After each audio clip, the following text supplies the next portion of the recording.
கீதை என்பதை கிருஷ்ணன் சொன்னான் என்று சொன்னால் அது உண்மை அல்ல. இப்ப சொல்லலையா, அது பொய்யும் அல்ல. கிருஷ்ணன் தான் சொன்னான், கிருஷ்ணனே சொல்லவில்லை. அதுதான் ஐயா சொன்னாங்க. வேதத்தில் சொல்லப்பட்டது அது ஆகமங்களிலே எடுத்து வடிகட்டப்பட்டது. வேதத்தில் சொன்னது புரியாததுனால ஆகமத்தில் அதை விளக்கம் செய்தார்கள். வேதத்தை சொல்லியது இறைவன். இறைவன் என்று சொன்னால் இறைவனே வாய் திறந்து சொன்னான்னு அர்த்தம் அல்ல. வேதத்தை சொல்லியவர்கள் யார் என்று அதிலேயே எழுதியிருக்கிறார்கள். என்னென்ன இடத்தை என்னென்ன முனிவர் சொன்னார் அப்படின்னு. அப்புறம் எப்படி கடவுள் சொன்னார்னு சொல்றது? அந்த முனிவர்களுக்கே தானே தெரியாது. அது ஏறத்தாழ 13,000 ஆண்டுகளுக்கு முன்பு ரிக்வேதம் தோன்றியதாக சொல்கிறார்கள். 13,000 ஆண்டுகளுக்கு முன்பு ஒரு மனிதன் மனத்தில் தோன்ற முடியாத கருத்துகள் எப்படி இருக்க முடியும்? அதை கடவுள்தான் உருவாக்கி இருக்க முடியும். ஏன்னா காலம் வளர்ந்தால்தான் கருத்து வளர முடியும். அந்த காலத்திலே இந்த கருத்துகளை ஒரு மனிதன் சிந்தித்திருக்க முடியாது. ஆனால் ஒருத்தன் சிந்தித்திருக்கிறான் என்று சொன்னால் அது அவனாக சிந்தித்தது அல்ல. அவனுக்குள்ளே இறைவன் இருந்து அவனை சிந்திக்க வைத்திருக்கிறான் என்பதனாலே வேதம் கடவுள் சொன்னது என்று சொல்வார்கள். வேற ஒன்றும் இல்லை. அது மட்டும் இல்லை, அந்த எப்படி டிகாக்ஷன் இறக்குறோமோ அது மாதிரி வேதத்தினுடைய டிகாக்ஷன் தான் ஆகமம். அதுவும் நமக்கு புரியாது. எதுவுமே எல்லாருக்கும் புரியாது, அது வேற விஷயம். புரிய வேண்டியதுதான் புரியும். எல்லா நேரத்திலையும் எல்லாமே புரியாது. அந்த ஒரு காலம் வந்ததுன்னா புரியாதது கூட நமக்கு புரியும். அந்த காலம் வரலன்னா நமக்கு அது தெரியவே தெரியாது. அந்த ஆகமத்தை, அதாவது ஆகமம் அவங்க சொன்னாங்களே, வியாசர் எழுதின பிரம்மசூத்திரம், கீதை, இந்த மூன்றுக்கும் பிரஸ்தானத்ரயம்னு பேர். அதாவது வழிகாட்டுகின்ற கடவுள் இலக்கியங்கள் அப்படின்னு இதுக்கு பேர். அந்த ஆகமத்தை தான் கிருஷ்ண பகவான் எடுத்து சொன்னார். பழைய காலத்து பிரிண்ட் இப்போ எங்கேயாவது இருந்ததுன்னா அந்த கீதையை எடுத்து பாருங்க. இப்போ உள்ள பிரிண்ட்ல எல்லாம் அது இல்லை. ஏன்னா கிருஷ்ணன் தான் சொன்னாரு அப்படின்னு சொல்றதுக்காக அதை எடுத்துட்டான். ஒவ்வொரு அத்தியாயத்திலையும் என்ன எழுதியிருக்கும்? 12 ஆகமங்களின் சாரமாகிய பகவத்கீதை இந்த அத்தியாயம் முற்றியதுன்னு எழுதியிருப்பான். அப்ப என்ன அர்த்தம்? எல்லாம் இந்த ஆகமங்களின் சாரம். அப்படிதான் ஒரு காலத்தில் இருந்தது. இப்போ அது அரசியல்ல என்ன ஆயிட்டுன்னா அதை எடுத்துட்டான். ஏன்னா கிருஷ்ணனையே சொன்னதா எல்லாரும் நம்பணும். அப்படி நம்பினாதான் நமக்கு ஓட்டு கிடைக்கும் அப்படின்னு இப்போ ஒரு புது யுகம் வந்துடுது. ஆனால் அந்த காலத்தில் உண்மையை சொல்லலாம். எப்பவுமே பழைய காலத்தில் கொஞ்சம் உண்மையை சொல்லுவான். இப்போவெல்லாம் அந்த உண்மைக்கு மாறா நம்ம சொல்லுவோம். அதுதான் உண்மை. உண்மைன்னா என்னன்னா உண்மையாக இல்லாதது தான் இப்போ உண்மை. அப்படி ஆயிடுது. ஏன்னு கேட்டிங்கன்னா இது மெடிக்கல் அசோசியேஷனால் பரிந்துரைக்கப்பட்டதுங்கிறான். இந்தியன் மெடிக்கல் அசோசியேஷனுக்கு ஒரு மருந்தையோ ஒரு பொருளையோ சிபாரிசு பண்ணக்கூடிய அதிகாரம் கிடையாது. ஐயாவுக்கு தெரியும், எல்லாருக்குமே தெரியும். ஆனால் டிவியில் சொல்கிறான், இது இந்தியன் மெடிக்கல் அசோசியேஷனால் பரிசோதிக்கப்பட்டது அப்படின்னு விளம்பரம் பண்ணுறான். முட்டாள்தனமாக அவன் சொல்கிறான். முட்டாள்தனமாக நம்ம அதை வாங்குகிறோம். கேட்குறது முட்டாள்தனம் தான், வாங்கிறது ரொம்ப பெரிய முட்டாள்தனம். அப்போ அது உண்மையா? உண்மை இல்லாதது தான் உண்மைன்னு நாம் சொல்லிட்டு இருக்கிறோம். அதான் இந்த உலகம். அதனால கிருஷ்ணன் சொன்னானா, ரீடோல்டு பை கிருஷ்ணா, அவ்வளோதான். கிருஷ்ணன் சொல்லலை, ஆகமங்களில் இருந்ததை கிருஷ்ணன் தன் வாயினால் சொல்லுகிறான். அவ்வளவுதான் விஷயம், அதுக்கு மேலே ஒன்றும் இல்லை. அப்போ கீதையை படித்தா ஆகமங்களை படித்ததாக அர்த்தம். ஆகமங்களை படித்தால் வேதத்தை படித்ததாக அர்த்தம். வேதத்தை படித்தால் இறைவனை உணர்ந்ததாக அர்த்தம். இவ்வளவுதாங்க, இது வேற ஒன்றும் இல்லை. அப்புறம் ஒரு சந்தேகம், இதை ஏன் போர்க்களத்தில் சொன்னார் அப்படின்னு. ஐயா சொன்னாங்க, 700 ஸ்லோகம் இருக்க, அதை போர்க்களத்தில் சொல்ல முடியுமா? சிந்தனை பண்ணுங்க, எவ்வளோ நேரம் ஆகும். நான் எடுத்துகிட்டே வந்திருக்கிறேன், உங்களெல்லாம் காட்டணும்னு.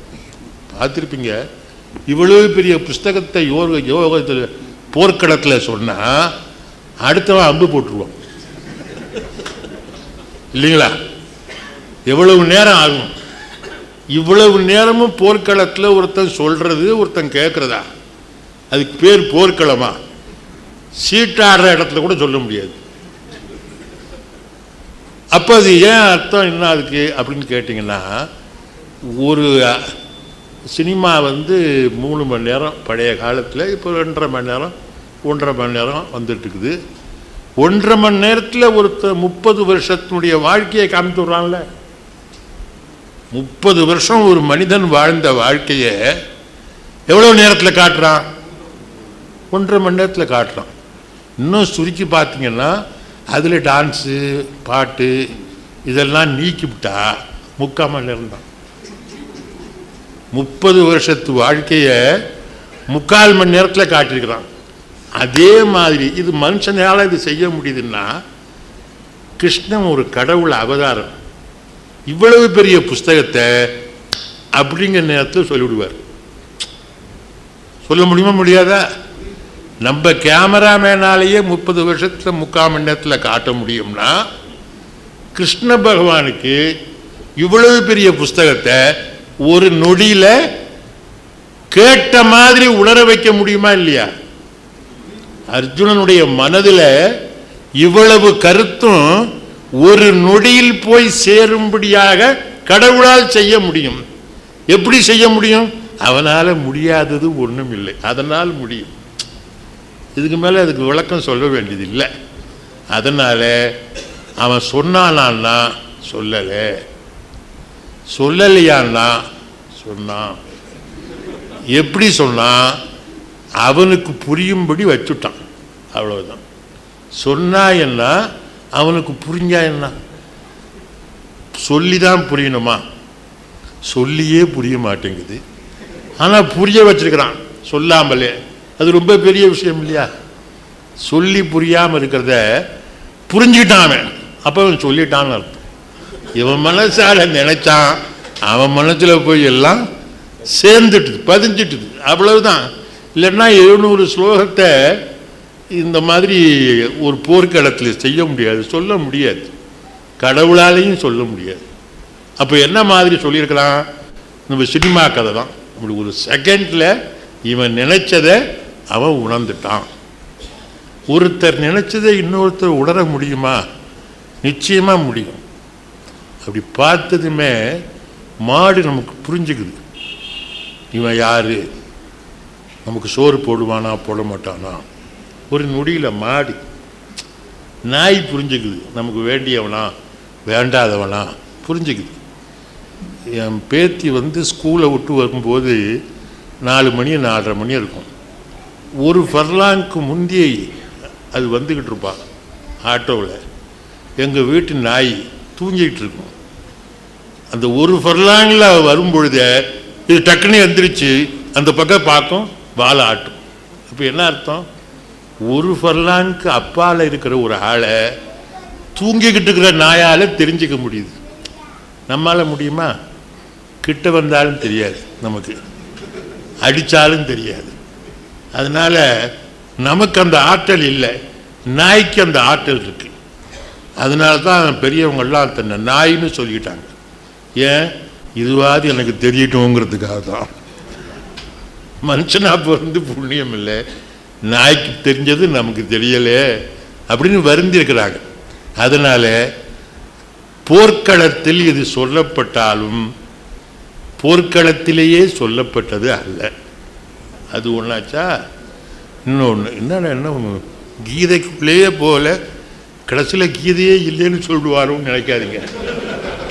நான் வருவேன், கீதைக்கு வருவேன். ஆனால் அதுக்கு முந்தைய இதெல்லாம் தெரிஞ்சுக்கணும், அதுக்காக சொல்ல வர்றேன். அடுத்தது போர்க்களத்தை பற்றி சொன்ன செய்தி ஒரு 30 ஸ்லோகம்தான். 700 ஸ்லோகத்தில் ஒரு 30 ஸ்லோகம்தான் போர்க்களத்தை பற்றி சொன்னது, போரை பற்றி சொன்னது.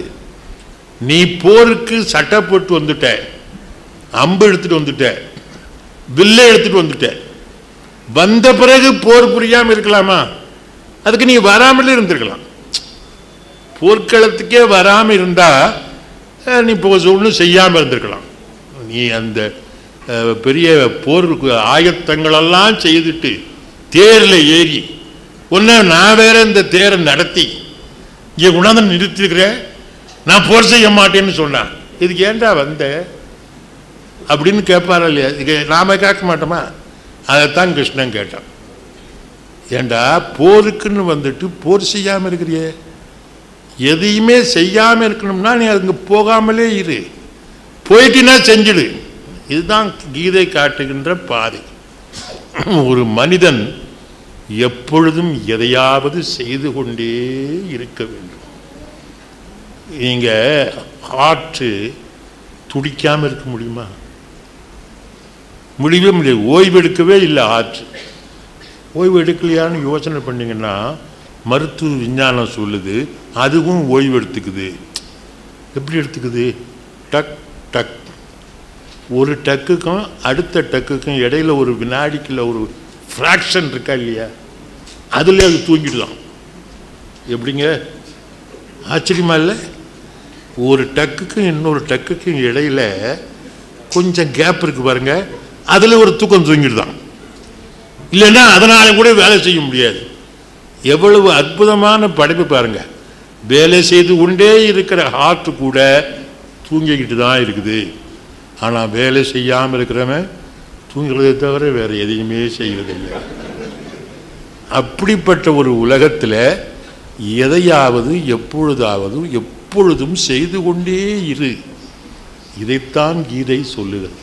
அதற்குத்தான் இந்த உடம்பையே கடவுள் நமக்கு படைத்து காட்டியிருக்கிறார். ஆகையினால இந்த போர்க்களத்தில் சொன்ன செய்தியை மறந்து விடுவோம். எல்லாரும் போர் செய்ய வேண்டும் என்று கீதையில் சத்தியமாக சொல்லவில்லை. கீதையில் சொல்லாத அதை நாம் செய்து கொண்டே இருக்கிறோம். மனைவி கூட போர் பண்ணிட்டு இருக்கிறோம், பிள்ளை கூட போர் பண்ணிக்கிட்டு இருக்கிறோம், நம்மகிட்ட வேலை செய்கிறவங்ககிட்ட போர் பண்ணிட்டு இருக்கிறோம். இதெல்லாம் கீதை சொல்லலை. ஆனால் எதையாவது செய்து கொண்டே இருன்னு சொன்னதில்லை, அதை ஒருத்தனும் செய்ய மாட்டேங்கிறான். கீதை என்ன சொல்லலையோ அதையெல்லாம் செஞ்சுக்கிட்டு இருக்கிறான். அதுக்காக தான் கீதை என்ன சொன்னதுன்னு இங்கே என்ன பேச சொல்லியிருக்கிறாங்க. எனக்கு தெரிஞ்சதை நான் சொல்கிறேன். கீதையை முழுசும் படிக்க வேண்டியதில்லை, அதுக்காக படிக்காமல் இருக்கணும்னு அர்த்தம் இல்லை. ஒரு 5 ஸ்லோகம் படிச்சிங்கன்னா கீதை அவுட். இந்த 5 ஸ்லோகத்திலேயே எல்லாம் இருக்கு. அதற்கு மேலே தெரிஞ்சுக்கணும்னா உள்ளே போகலாம். ஒரு பெரிய மாளிகை அப்படி எட்டி நின்று பார்த்தோம்னாலே அதனுடைய பிரம்மாண்டம் நமக்கு தெரியும். ஆனால் அது உள்ளே போய் ஒன்று என்னமா இருக்குன்னு பார்க்கணும்னா அது அடுத்த ஆர்வம், அது அடுத்த வேலை. ஆனால் போகாமலே பார்க்கலாம்ல, தூரத்தில் நின்று அதோ அதுதான் வேல்சுவாமி ஐயாவுடைய வீடு அப்படின்னு சொன்னால் போயா பார்க்கணும். அப்படி காரில் போகும்போது இதானா தெரிஞ்சுக்கிறோம். ஒரு சின்ன செகண்டில் நம்ம அதை புரிஞ்சுக்கிறோம். அது மாதிரி இந்த கீதையை ஒரு 5 ஸ்லோகம் தெரிந்து கொண்டோமானால் கீதை முழுவதையும் தெரிந்து கொண்டோம் என்று ஆகும். முழுசும் படிக்காமல் இருக்கணும்னு நான் சொன்னதாக அர்த்தம் இல்லை. வெளியில் போய் அறிவொளி இன்னைக்கு என்ன சொன்னார், எல்லாத்தையும் படிக்க வேண்டாம்னு சொன்னார் அப்படின்னு யாரும் சொல்லாதீங்க. முடிஞ்சவங்க படிங்க, முடியாதவங்க இந்த 5ஐயாவது படிங்க. இந்த 5ஐயும் நான் சொல்வேனாங்கிறது எனக்கே சந்தேகம், சொல்ல முடியாது. முயற்சி பண்ணுறேன். 5 சொன்னால் போதும். அந்த 5க்கு முந்தி இன்னைக்கு சுவாமியினுடைய நினைவு நாள். அவருடைய வாழ்க்கையையும் சேர்த்து இன்னைக்கு கீதையோட பேசணும். அதாவது கீதையில் தான் சொல்லியிருக்கிறான், ஒவ்வொரு யுகத்திலும் நான் தோன்றுவேன் பரித்ராணாய சாதுனாம். அந்த ஸ்தோத்திரத்தில் ஒவ்வொரு யுகத்திலையும் சம்பவாமி யுகே யுகே, ஒவ்வொரு யுகத்திலும் நான் தோன்றுவேன் அப்படின்னு சொன்னால இது உண்மையா? உண்மை அல்ல. ஏன் இங்கேயாவது கிருஷ்ணன் படின்னு தோன்றானா? அப்போ அது பொய்யா? பொய்யும் அல்ல, அது உண்மையும் அல்ல, அது பொய்யும் அல்ல. என்ன சார் எப்பவும் குழப்பறது மாதிரியே இப்பவும் குழப்புறீங்களேன்னு கேட்காதீங்க. பின்னால கிருஷ்ணன் பிறந்திருக்கிறான், ஆனா கிருஷ்ணனா பிறக்கல. ஒவ்வொரு யுகத்திலும் அவன் தோன்றி இருக்கிறான். மகாத்மா காந்தி என்ற அவதாரம் நமக்கு விடுதலை வாங்கி தருவதற்காக தோன்றிய ஒரு அவதாரம். அது கிருஷ்ணன் தோன்றியதாகத்தான் அர்த்தம், வேறொன்றும் இல்லை. வள்ளலார் சொல்றார், இந்த உலகத்தை அகத்தே கருத்து புறத்தே வெளுத்திருக்கும் இந்த மனிதரை திருத்துவதற்காக இந்த யுகத்தே என்னை வருவித்தான், இந்த யுகத்தில் என்னை கடவுள் வரவித்திருக்கிறான்னு சொல்றார். அப்ப அவர் ஒரு அவதாரம். அதே மாதிரிதான் வேதாத்ரி மகரிஷியும் ஒரு அவதாரம். ஆக ஒவ்வொரு யுகத்திலேயும் கிருஷ்ணன் பிறந்திருக்கிறான், அது உண்மை. கிருஷ்ணனாக பிறக்கவில்லை, அதனால் அது பொய். புரியுதுங்களா? உண்மைதான் பொய்யா இருக்கும், பொய் தான் உண்மையா இருக்கும். உண்மையெல்லாம் உண்மையல்ல, பொய்யெல்லாம் பொய்யல்ல. அதை புரிஞ்சுக்கிட்டா சரியா போச்சு. அந்த வேதாத்ரி மகரிஷியினுடைய ஒரே ஒரு நூல் பிரம்ம ஞானம்னு, அதாவது சொல்றதை விட பார்க்கறது நல்லதுன்னு சொல்றான். சொன்னா புரியாது, சில பேருக்கு சொல்லாமலே புரியும், சில பேருக்கு சொன்னாலும் புரியாது. ஆனால் இப்போல்லாம் ஒரு புது பாடத்திட்டம் வந்திருக்குது. ஆப்பிள் அப்படின்னு முந்தி சொன்னான், நம்ம படிக்கும் போதெல்லாம் பல புத்தகத்தில் படம் போட்டிருக்கோம் ஆப்பிள். இப்போ அப்படி இல்லை, அந்த டீச்சரம்மா ஒரு ஆப்பிளை கொண்டு வருது, ஆப்பிள் இதான் ஆப்பிள். அதை காட்டினா தான் புரியுமா? அவ்வளவு மக்கா நம்ம பிள்ளைங்கள்லாம். அதுதான் இப்போ வீட்டில் ஆப்பிள் சாப்பிட்டு வந்திருக்குது, அதுக்கு போய் காட்டுறாங்களாம். இந்த மாதிரி புது கல்வி திட்டத்தை உருவாக்கியிருக்கிறான். அதனால தான் இந்த இதெல்லாம் எடுத்துகிட்டு வந்து உங்கள்கிட்ட காட்டுறேன். இந்த பிரம்ம ஞானம் என்று சொல்லுகிற இந்த நூல் முழுவதும் கீதையின் சாரம். கீதையில் என்ன சொல்லப்பட்டிருக்கிறதோ அவ்வளவும் அது அப்படியே ரீட்டோல்டுன்னு அர்த்தம் கிடையாது, அது ஒரு சாரம். வேறொரு வகையில் நமக்கு சுவாமி நமக்கு அருளி இருக்கிறார். அதனால் இப்போ நான் சும்மா சொல்ல வேண்டாங்கிறதுக்காக இப்போ சொல்லிவிட்டேன். இப்போ நான் கீதையும் சொல்லிவிட்டேன், சுவாமியும் சொல்லிட்டேன் இல்லையா? இனிமேல் நான் வேறு எங்கேயாவது போகலாம், வேறு எங்கேயும் போக மாட்டேன், கீதைக்குள்ளே தான் போவேன். ஒரே ஒரு அற்புதமான ஒரு ஸ்லோகம், அந்த ஸ்லோகத்திலிருந்து கீதையை ஆரம்பிக்கலாம். அதையும் நான் எழுதிட்டு வந்திருக்கிறேன். ஏன்னு கேட்டிங்கன்னா இது காட்டுறதுக்காக இல்லை, காட்டினா புரியாது, சின்ன எழுத்து இது எனக்கு.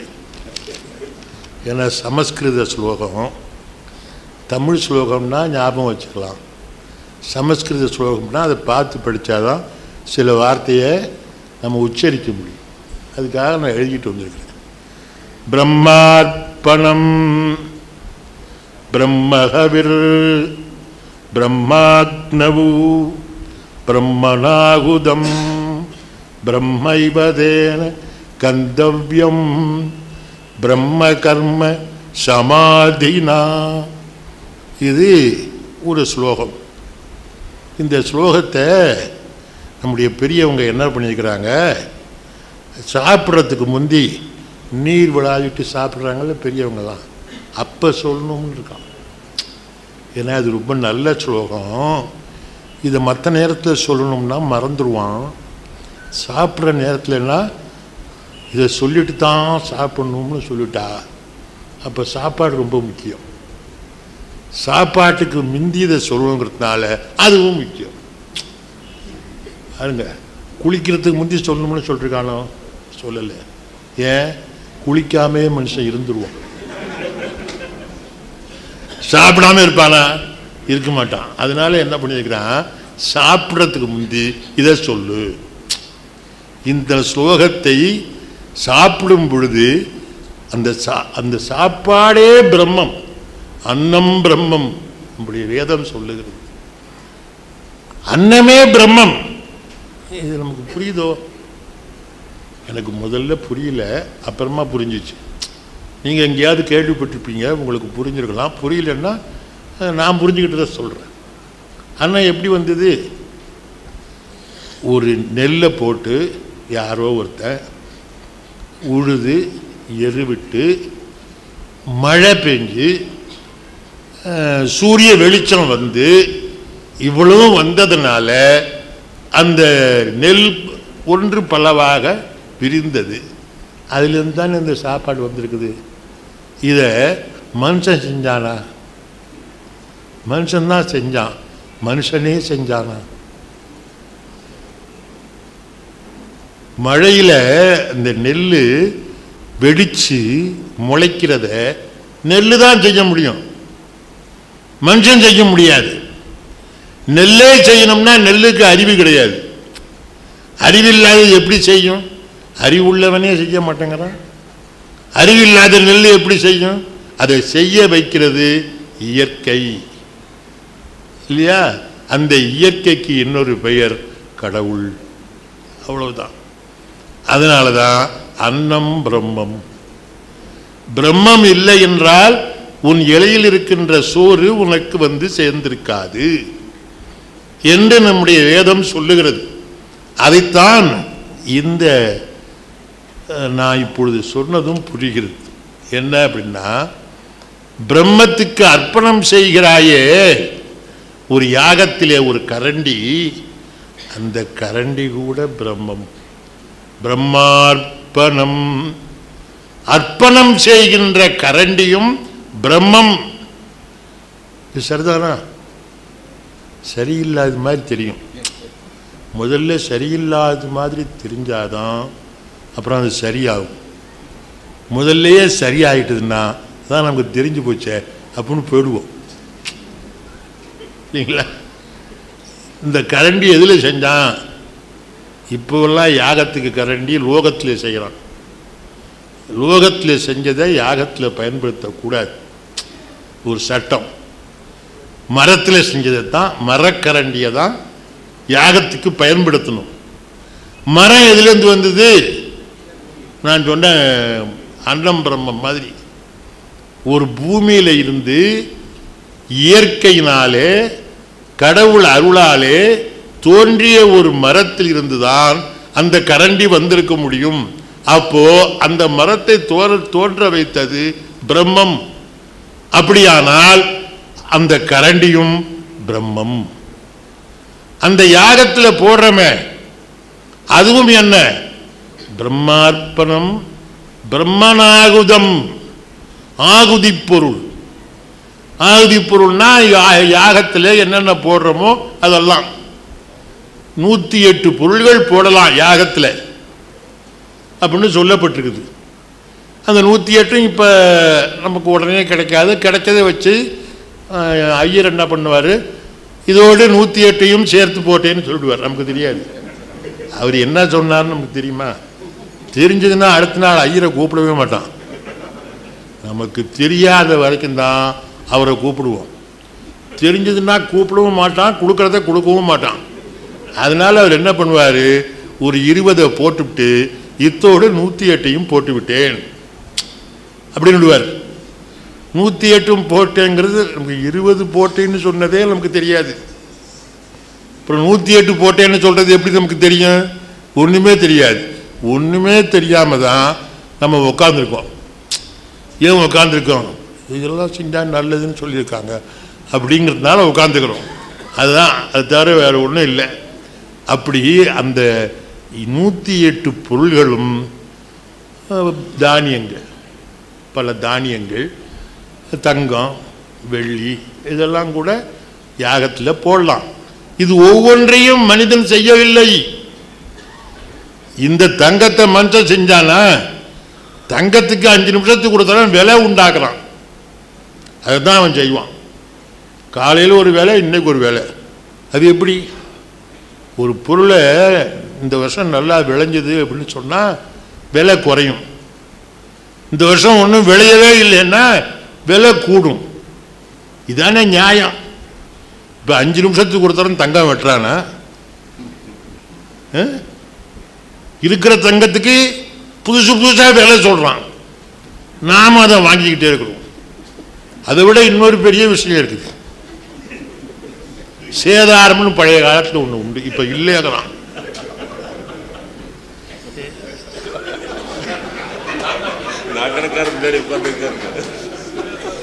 அது இல்லாத அதை பற்றி தப்பு ஒன்றும் இல்லை. அந்த சேதாரம்னா நமக்கு என்னன்னு தெரியுமா? எவ்வளவு சேதாரம் ஆச்சுன்னு நமக்கு தெரியுமா? கடைக்காரருக்கே தெரியாது. அவரே உண்மைன்ட்டார். சேதாரத்துக்கு இவ்வளவு போட்டுக்கன்னு அங்கே ஒருத்தன் சொல்லுவான். அவன் தான் கொஞ்சம் போட்டுக்கிட்டு தான் சேதாரத்தை சொல்லுவான். அவன் போட வேண்டியது நமக்கு அவருக்கு தெரியாது. அவன் போட்டது அவருக்கு தெரியாது. ஏன் தெரியாமல் இப்போ இருக்குதே, நான் இப்போ சொல்லிவிட்டேன். நாளைக்கு ஒரு நாள் கடைக்காரர் போய் சேதாரம் சொல்கிறவனே பாக்கெட்டில் எவ்வளோ போட்டேன் அப்படின்னு கேட்பாரா? கேட்க மாட்டார். அவன் பாக்கெட்டில் போட்ட பிறகு நமக்கு எவ்வளோ லாபம் கிடைக்குதுன்னா அதையும் நம்ம தடுக்கணும். தடுக்கக்கூடாது. நல்லா போட்டுக்கப்பா, எனக்கு தெரியாமல் போட்டுக்க, அவ்வளோதான். தெரிஞ்சு போட்டால் எனக்கு மனசு வருத்தப்படும், வேற ஒன்றும் இல்லை. தெரியாமல் போட்டுக்கோ அப்படின்னு சொல்லணும். அதனால் நான் போய் வாங்கியிருக்கிற நகையெல்லாம் அதில் போட்ட கணக்கு சத்தியமாக எனக்கு தெரியவே தெரியாது. என்னமோ கூட்டியிருப்பார், என்னமோ கழிச்சிருப்பார். ஏன் கூட்டினாரு, ஏன் கழிச்சாரு? எனக்கு நகை வாங்கின அத்தனை அம்மாவையும் கேளுங்க, யாருக்காவது தெரியுமா? தெரியாது. அப்போ ஏன் வாங்குறாங்க?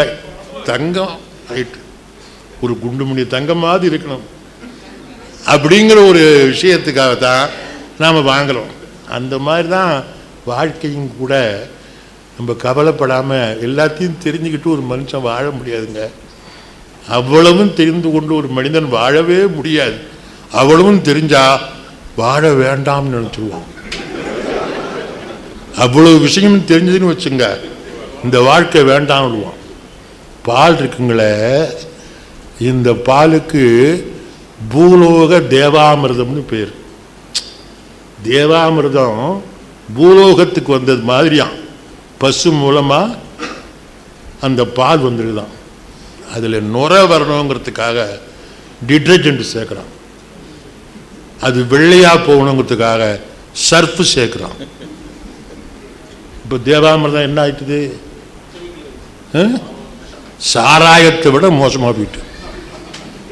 அதனால் நான் இப்போ பால் குடிக்கிறதே விட்டுவிட்டேன்.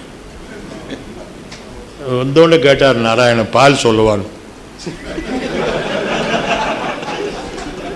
வேண்டாம், பாலை குடிக்கிறது பசுவுக்கு துரோகம் அப்படின்னு நான் பாலையே விட்டுட்டேன். அது மாதிரி வாழ்க்கையில் எல்லாம் தெரிந்து கொள்ளவும் முடியாது, தெரிந்து கொண்டு வாழவும் முடியாது. தெரியாத வரைக்கும் நமக்கு நல்லது, தூக்கம் நல்லா வரும். தெரிஞ்சதுன்னா தூக்கமே வராது. யோசனை பண்ணுங்க, மனைவி செய்கிற காரியங்கள் எல்லாம் கணவனுக்கு தெரிஞ்சா தூங்குவானா? இல்லை கணவன் செய்கிற காரியமெல்லாம் மனைவிக்கு தெரிஞ்சா அவ தூங்குவாளா? தெரியாததுனால தான் உலகம் என்று நடந்துக்கிட்டே இருக்குது. ரைட்டு, இதெல்லாம் தப்பு இப்படின்னு நினைக்கப்படாது. தப்பு தான் ரைட்டு, ரைட்டு தான் தப்பு, விட்டுருங்க. அந்த மாதிரி இந்த பிரம்மார்ப்பணம், பிரம்ம ஹவிர், அதில் போடுற யாகத்தில் போடுற பொருள்களும் பிரம்மம்தான். அந்த கரண்டியும் பிரம்மம்தான், அந்த பொருள்களும் பிரம்மம்தான். பிரம்மாக்னவ், அக்னி, யாகத்தில் போடுகிற அக்னி இருக்குது, அதுவும் கூட பிரம்மம் தான். சிவகாசி நெருப்பு புட்டி தான் செய்வான், அக்னி செய்ய மாட்டோம். அக்னி செய்ய முடியுமா? அந்த அக்னி இயற்கை, அந்த இயற்கையை மறைச்சு வச்சிருக்கலாம் ஏதோ மருந்துகள்லாம் போட்டு. அதை உராசனம்னா வெளியே வந்துடுது நெருப்பு, இல்லையா? இயற்கையை மறைக்கிறது தான் சிவகாசி நெருப்பு போட்டியே தவிர நெருப்பு தருவது அல்ல. அப்ப நெருப்பு என்பது என்ன? அதுவும் பிரம்மம். பிரம்மாக்னம், பிரம்மனாகுதம், அதாவது இதை ஆகுதம் செய்கிறேன், இதை கடவுளுக்கு தருகிறேன் என்கின்ற ஒன்றும் கூட கடவுள் தன்மை உடையதுதான்.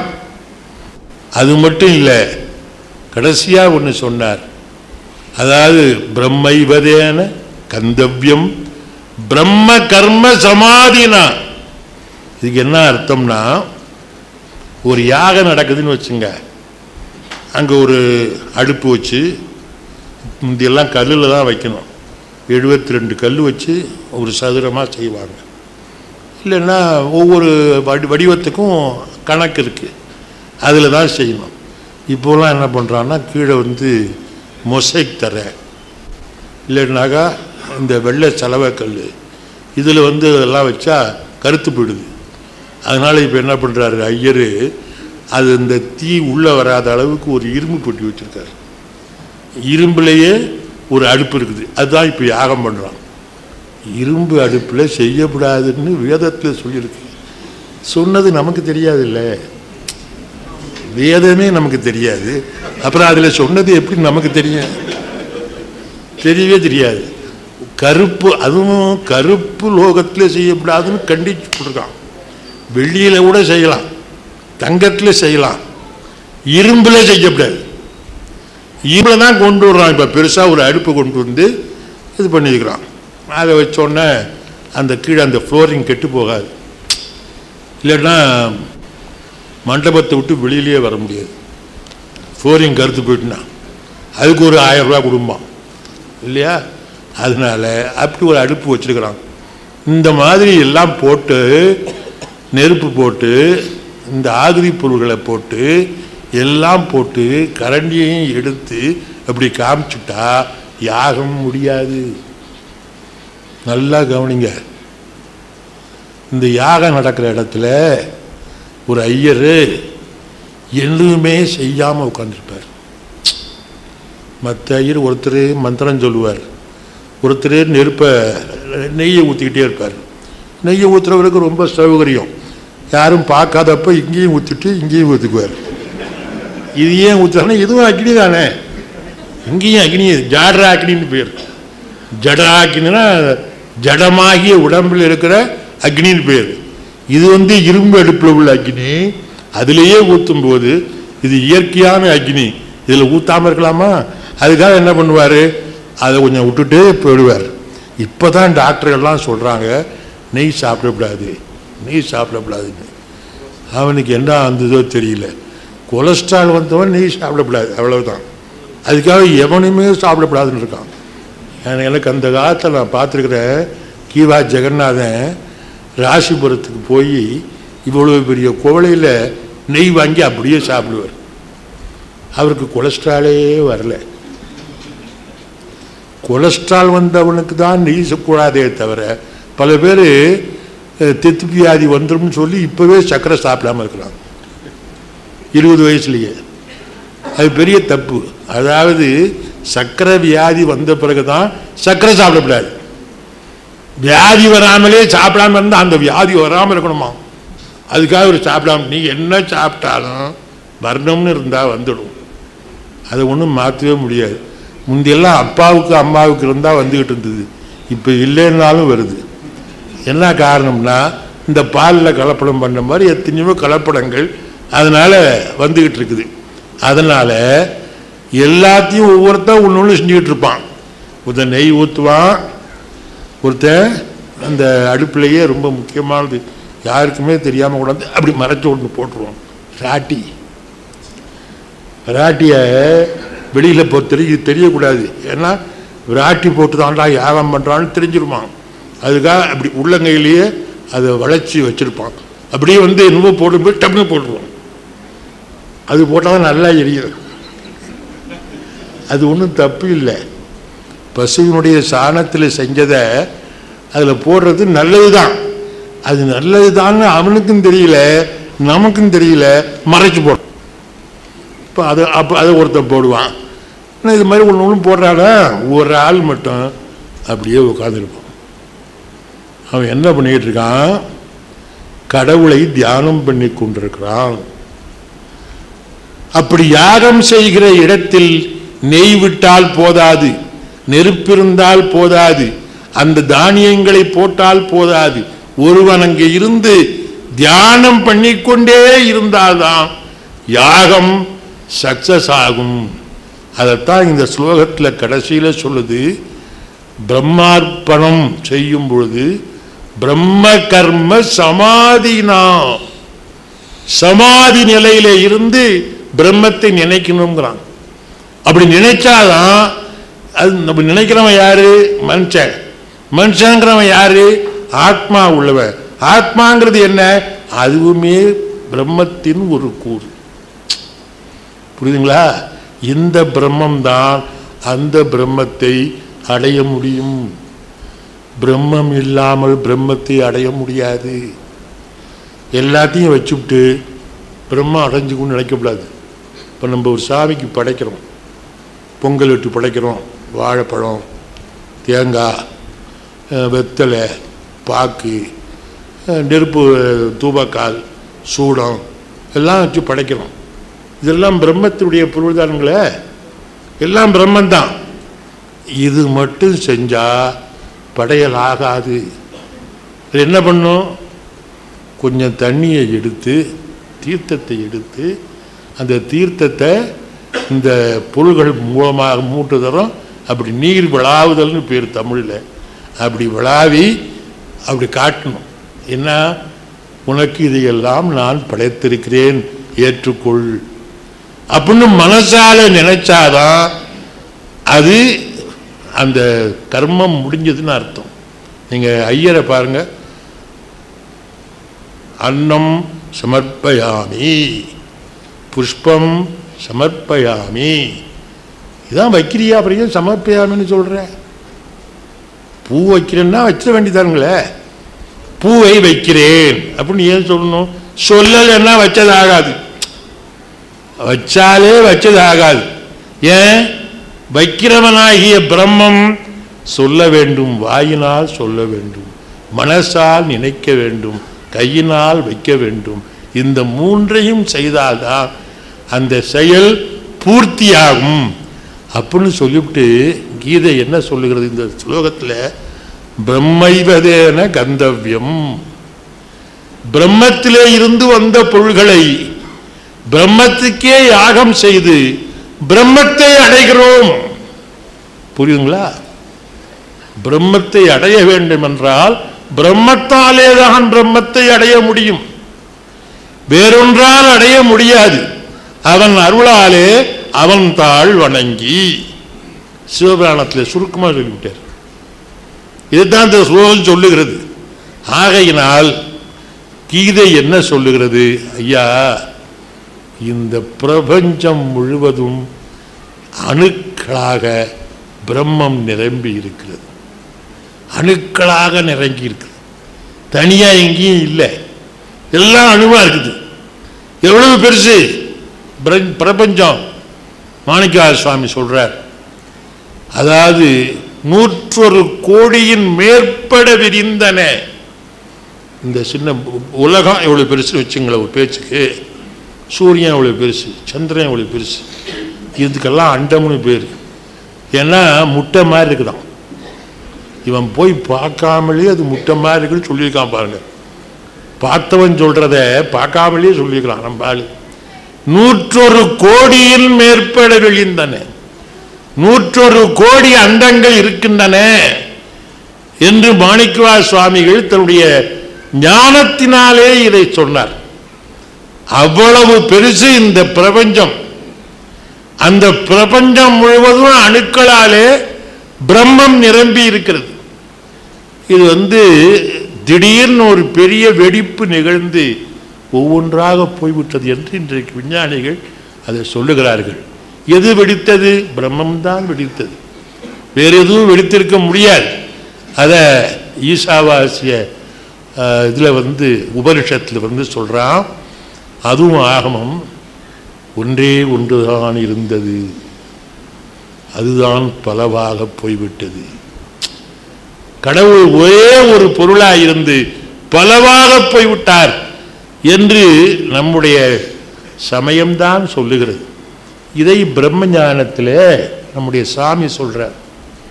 மேலே இருக்கிறது ஒன்று அணுக்களாக மாறி எல்லா பொருள்களுமாக மாறி நீயுமாக மாறி உன் மனமும் உன்னுடைய ஆத்மாவும் அந்த பொருளாகவே ஆகியிருக்கிறது. அதுவும் நீயும் ஒன்றுதான். இதைத்தான் பிரம்மஞானம் என்று சொல்லுகிறார். இதை நீ உணர முடியும், எல்லாரும் உணரலாம். அதுக்கு ஒரு தவம் எழுதி கொடுத்துக்கிறார் பாருங்க. இங்க சொன்னாங்க சகோதரி, அருட்பேர் ஆற்றல் என் உடம்பெல்லாம் அலை அலையாக பரவட்டும். பரவிட்டு தான் இருக்கு. அப்படி சொன்னா அது மேலும் வலுக்கும். சொல்லப்பட்ட ஒன்று வலுக்கும். சொல்லணும், சொல்லலைன்னா அது வலுக்காது. இப்போ தாலி கட்டுறான், கல்யாணம் முடிஞ்சு போச்சு. தாலி கட்டினோடனே முடிஞ்சு போயிட்டுல கல்யாணம் முடியாது. ஐயா மாதிரி பிக்கா மாதிரி பெரியவங்க வாழ்கன்னு ஒரு அர்ச்சதை எடுத்து போடணும். போட்டாதான் கல்யாணம் நிறைவு பெறும். போடலைன்னா போட்ட கல்யாணமே என்னென்னமோ ஆயிடும். போடாத கல்யாணம் என்ன ஆகும் யோசனை பண்ணி பாருங்க. ஆக திருமண சடங்கு நடந்தாலும் கூட திருமணத்தை வாழ்த்துகின்ற ஒன்று வாயினாலே மனசினாலே நடத்தினால்தான் அந்த செயல் நிறைவு பெற்றது ஆகும். அதனாலே கடவுளை நினையுங்கள், மனசுக்குள்ளே நினையுங்கள். இதுதான் பிரம்மஞானம்னு சொல்றார் சுவாமி. அதை சதா சர்வ காலமும் நினைத்து கொண்டிருங்கள். அதற்காகவே உங்களுடைய உடம்பு படைக்கப்பட்டிருக்கிறது. இந்த உலகம் அதற்காகவே உங்களுக்கு காட்டப்பட்டிருக்கிறது என்றெல்லாம் விவரமா சொல்றார். இன்னொரு ஸ்லோகம், 5 ஸ்லோகம் சொல்லணும்ல. இப்போ ஒண்ணுதான் சொல்லியிருக்கிறேன். இப்பவே என்ன ஆச்சுன்னு தெரியல. ஐயா சொன்னாங்க, ரொம்ப நல்லா சொன்னாங்க. கடமையை செய், பலனை எதிர்பாராதே. நான் வாத்தியாரா இருந்தேன். 29 தேதி ஆனதுமே எவ்வளவு சம்பளம் வரும்னு நான் மனசில் கணக்கு போடுவேன். ஏன்? வீட்டில் பட்ஜெட்டுக்கு கொடுக்கணுமே, சாப்பாட்டுக்கு வாடகை காரனை கொடுக்கணும், பால் காரனை கொடுக்கணும், மளிகை கடை காரனை கொடுக்கணும். இதெல்லாம் எப்போ ஞாபகம் வரும்? 29ஆம் தேதி வரும். கீதையில் சொல்லியிருக்கு, அதனால் நான் சம்பளமே வாங்க மாட்டேன் அப்படின்னு யாராவது இருப்பானா? அப்படி இருந்தான்னா அவன் காட்டில் போய் வசிக்கணுமே தவிர வீட்டில் வசிக்கப்படாது. வீட்டில் வசிக்கணும்னா சம்பளத்தை எதிர்பார்க்க வேண்டும். அதுதான் உண்மை. ஆனால் கீதை சொல்லுகிறது, கடமையை செய், பலனை எதிர்பாராதே. நமக்கு கோபம் வருதா இல்லையா? ஆனால் அந்த சூத்திரத்துக்கு, அந்த நூற்பாவுக்கு அது அர்த்தம் இல்லை. கடமையை செய், பலனை எதிர்பாராதே என்பது இந்த ஸ்லோகத்துக்கு அர்த்தம் இல்லை. நான் சொல்லலை. நான் சொன்னா ஒத்துக்குவீங்களா? இவன் சரியா கீதையை படிக்காமலே கீதையை பற்றி நம்மகிட்ட பேசுகிறான். நமக்கே தெரியும் கடமையை செய், பலனை எதிர்பார்க்காதேன்னு கீதை சொல்லியிருக்குன்னு நமக்கே தெரியும். அதுக்கு இது அர்த்தம் இல்லைன்னு இவன் சொல்கிறான். இவன் வந்து நமக்கு போதிப்பான்னு இந்த பத்திரிகையில் வேற போட்டிருக்குது. கீதையை விளக்கும் மேதைன்னு வேற போட்டிருக்குது. ஒரு மேதை வந்து கடமையை செய், பலனை எதிர்பார்க்காதே அப்படின்னு சொல்லலைன்னு சொன்னா நான் மேதையா? மேதை இல்லை. அப்படித்தான் சொல்லியிருக்குது. ஆனால் அதுக்கு அது அர்த்தம் இல்லை. நான் சொல்ல, ராமானுஜர் சொல்றார். சொன்னவர் யாரு? ஒரு சைவர் சொல்லியிருந்தா கூட தப்பா போயிருக்கும். ஏன்னா கீதை வந்து வைஷ்ணவ நூல்னு நம்புறாங்க, நான் நம்பல. ஏன்? கீதை சொன்ன காலத்தில் வைஷ்ணவமும் இல்லை, சைவமும் இல்லை, ரெண்டுமே இல்லை. ரெண்டுமே இல்லாத காலத்தில் அது இருந்ததுன்னு சொன்னா நான் ஒன்று காலத்தை பற்றி தெரியாமல் இருக்கணும், அல்லது அப்போ நடந்ததை பற்றி எனக்கு தெரியாமல் இருக்கணும். எனக்கு ரெண்டும் தெரியுங்கிறதுனால இது வைஷ்ணவமும் இல்லை, இது சைவமும் இல்லை, ரெண்டுக்கும் பொது. அதுக்கு நம்ம நாட்டில் ஒரு சின்ன பழமொழி சொன்னான், அறியும் சிவனும் ஒன்று, அறியாதவன் வாயில மண்ணு. இவனை விட ஒரு உயர்ந்த ஞானி உலகத்தில் கிடையாது. ஒரே வரியில் சொல்லிவிட்டான் பாருங்க, அறியும் சிவனும் ஒன்று. அதுவும் ரைம் வேற. அறியாதவன் வாயில மண்ணு. இந்த ரைமை வந்து எல்கேஜியில் சொல்லி தரணும். என்னமோ ரைம் சொல்றாங்க. இந்த ரைம் சொன்னா அவனுக்கு வாழ்க்கைக்கு பயன்படும். அதனால கீதை வைஷ்ணவ நூல் இல்லை. வேறு என்ன நூல்? கிருஷ்ணன் கடவுள் அவதாரமா? ஆமாம், அதில் ஒன்றும் சந்தேகம் இல்லை. அது வேற விஷயம். அவனுக்கு நாமம் போட்டு, கிருஷ்ணன் காலத்தில் நாமமே கிடையாது. நான் உங்களுக்கு சொன்னால் வம்பா போயிடும். கிருஷ்ணனுக்கு நாமம் போட்டிருக்கமே, கிருஷ்ணன் காலத்தில் நாமம் கிடையாது. ராமானுஜர் கண்டுபிடிச்சதுதான் நாமம். இது ஹிஸ்டாரிக்கல் எவிடென்ட். ராமானுஜர் இப்போலாம் கரை வேட்டி போட்டுக்கிறான்ல ஒரு கட்சியில். ஒரு வேட்டி வேணும்னாக்கா அது இப்போ காங்கிரஸ்காரன் மட்டும் கட்டிக்கிட்டு இருந்த கதர்லையுமே இப்போ அதை போட ஆரம்பிச்சுட்டான். அது போட தான் விற்கிது. என்ன பண்ணுறது? காங்கிரஸ்காரன் ஆட்சியே ஆளலை, அவனுடைய கரையை போட்டால் எவன் வாங்குவான்? ஒரு பேரும் வாங்க மாட்டான். அதனால் ஆட்சி ஆடுறவன் கரையெல்லாம் போடுறான்ட்டான். அந்த மாதிரி ராமானுஜர் என்ன பண்ணிட்டாரு, இது ஒன்று கண்டுபிடிச்சிட்டார். இது அவர் கண்டுபிடிச்ச சின்னம். அதுக்கு முந்தி வேதத்தில் சொல்லப்பட்டிருந்தது பஸ்பம், விபூதி தான் சொல்லப்பட்டிருக்கு. இன்னும் கூட திருப்பதியில் விபூதி பிரசாதம் உண்டு. நான் வாங்கியிருக்கிறேன். ஆனால் எப்பவும் கொடுக்க மாட்டான். அதுக்கு ஒரு டைம் வச்சுருப்பான், அப்போ கொடுப்பான். 10 பேர் கொடுப்பான், உள்ள போதும் போதும்பான். ஏன்னா தெரிஞ்சு போடுமா அந்த விஷயம். உள்ளே போடுவார், அப்புறம் வாங்க முடியாது. பத்மநாப சாமி கோயிலே பாருங்க, இதில் திருவனந்தபுரத்தில் விபூதியே கொடுக்குறாங்க. கொடுக்குறது மட்டும் இல்லை, அந்த பட்டாச்சாரியாரே விபூதி பூச்சி தான் வர்றான். பெருமாளை கும்பிட்றவனே இதை போட்டு தான் வர்றான். அப்போ பெருமாளும் இது போட்டுக்கிறாரு, அது அவர் போட்டது இல்லை. அது யார் போட்டது? பட்டாச்சாரியார் போட்டது. அதனால கிருஷ்ணனுக்கு யார் நாமம் போட்டா, அதுலேருந்து தான் என்ன பேர் வந்துட்டு, நாமம்னா ஏமாத்துறதுன்னு வந்துட்டு.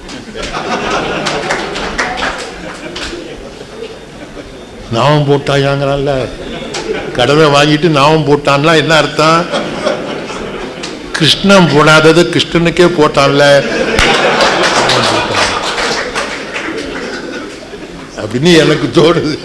நீங்க நான் ஒரு மதத்தை குறைச்சி சொல்றாரு நினைக்கப்படாது. இந்த இடையர்கள் இருக்காங்களே, மாடு மேய்க்கின்ற ஆயர்கள், அவர்கள் தான் கோபிச்சந்திரம்னு பேர். அவர் யூ மாதிரி இருக்கும், அதுக்கு மேலே இருக்காது, இவ்வளவுலாம் இருக்காது. அப்படி இப்படி இப்படி வச்சா அந்த அளவுக்கு தெரியும். இந்த பொட்டு வைப்பான் சமயத்தில், இந்த கல்யாண வீட்டில எல்லாம் பொட்டு வைப்பான். அவனும் இந்த தான் செய்கிறான். அவன் என்ன பண்ணுவான், இந்த மையை இந்த கையில் இப்படி இது பண்ணி ஒரு பிறை மாதிரி ஆக்கிடுவான். இந்த இந்த கையில் தான் அந்த பிறை இருக்கும், இந்த கையில் இருக்காது. இந்த கையை என்ன பண்ணுவான், அத்தரை தொட்டுக்குவான்.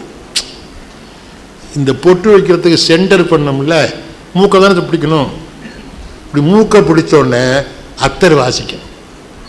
வச்சுக்கிறவன் நினைப்பான் பொட்டும் இப்படி தான் வாசிக்கும் போல இருக்குன்னு. பொட்டு வாசிக்காது. கொஞ்சம் தூரம் போய் உட்கார்ந்த பிறகுதான் தெரியும் நமக்கு வாசிக்குது, ஒரு வேலைக்கு வாசிக்கலையே அப்படின்னு திரும்பி பார்த்துட்டு, ஏங்க என்னமோ வாசிக்கிற மாதிரி இல்லை அப்படிமா. இவன் ஒன்றும் வாசிக்கலம்மா. ஏன், அவனுக்கும் தெரியும் நமக்கு வாசிச்சது இந்த பயலுக்கும் அதையே வாசிச்சிருக்கு, இங்கே வந்ததான் தெரியும் வாசிக்கலைன்னு. அவனை அதான் செய்கிறான். அதுக்கு தான் கோபிச்சந்திரம்னு பேர். அவ்வளோ பெருசு இருந்தது. அதை என்ன பண்ணிவிட்டார் ராமானுஜர், பெருசாக்கி விட்டார். நல்லது தான். என்ன இப்போ ஒரு தப்பு ஒன்றும் கிடையாது. இப்படி பூசினாலும் ஒன்று தான், இப்படி பூசினாலும் ஒன்று தான், எப்படி வேணாலும் பூசலாம். அதனால இது வைஷ்ணவ நூல் இல்லை. அதுக்காக இதை சொல்கிறேன்.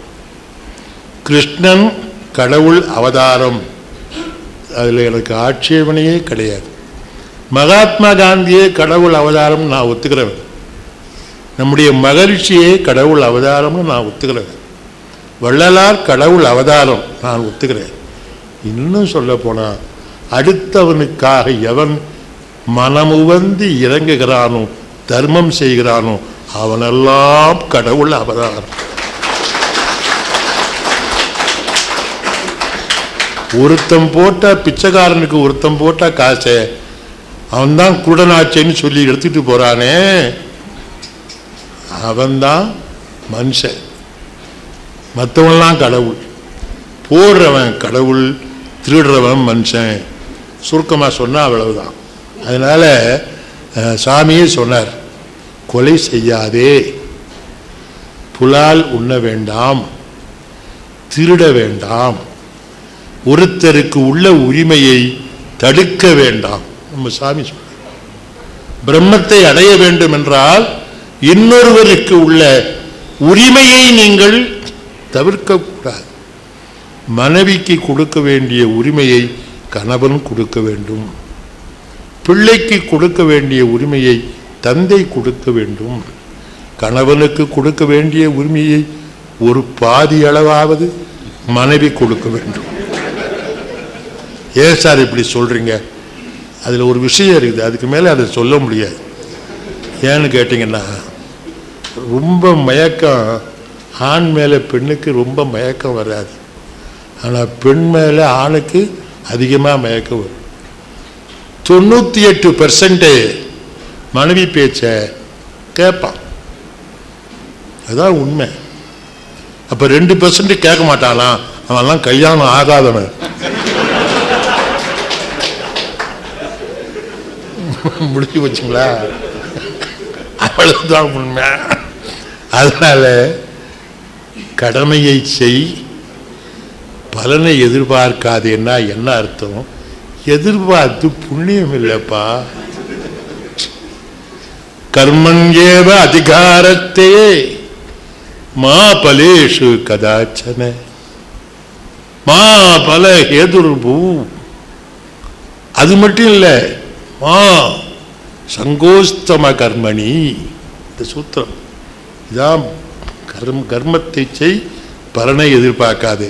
இப்போ ஒரு உழவன் இருக்கிறா, ஒரு மாமரம் நடுறான்.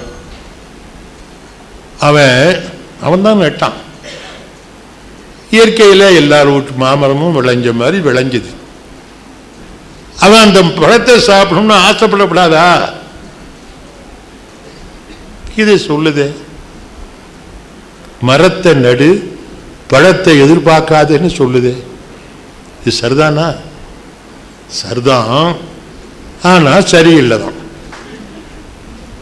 ஏன் சரியில்லை? இவனால பழத்தை சாப்பிட முடியுமா சார்? இவன் நட்ட மரம் முதல்ல முளைக்கணும். நட்டதெல்லாம் முளைச்சுட்டுதா? முளைச்சதெல்லாம் பூத்துட்டுதா? பூத்ததெல்லாம் காய்ச்சுட்டுதா?